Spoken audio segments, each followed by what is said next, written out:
So 1 pa rin. So 1. Tapos meron tayo ditong clock pulse ulit. So wala namang ibang pulse. So magka-count siya 2. So next is meron tayong dumating na load. So magkakaroon ba siya ng change? Yung load natin is tumapat na sa rising edge ng clock pulse. So bali magkakaroon siya ng change, magkakaroon ng load ay dito, hindi dito. Kasi kailangan nakatapat. So dito siya magkakaroon ng load. So ano ba yung load natin? So may sinet na ako dito.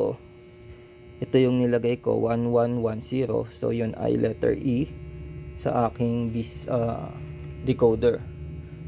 So ano natin, no? So kailangan niya antayin yung rising edge. So yun. So ito yung reset. So yun. Kahit hindi kailangan ng clock pulse, mag-reset siya. So yung hold ay yung load, kailangan niyang antayin lagi. So yung hold, ayan. So yun lang naman yung about sa clocking method. So next classification is yung modulo or modulo. So ibig sabihin nun is yung number of outputs. So itong ating counter dito is merong 16 output. So yung ginamit ko naman nung last time, yung BCD, is merong 10 output. So yun ay modulo 10. So next classification is yung sequence. So ito, ang tawag sa sequence nito is binary. So ito yung binary, yung sequence ng binary, tapos babalik siya sa 0.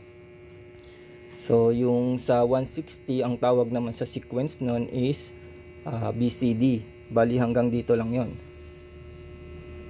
Tapos babalik din siya doon. So meron tayong ibang sequence din na na-develop din dati.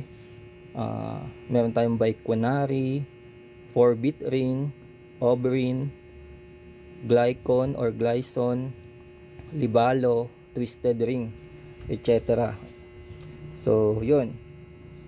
Next na classification is yung direction. So tatlo lang naman yung direction. Pwedeng up.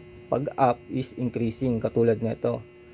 Pag down naman, decreasing, pababa yung bilang. So yung next is yung tinatawag na bidirectional. So magkasama, pwede siyang up, pwede siyang down.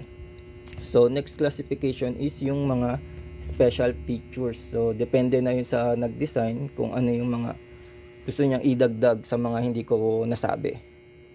So bali yun muna sa ngayon. Next is about sa counter pa rin.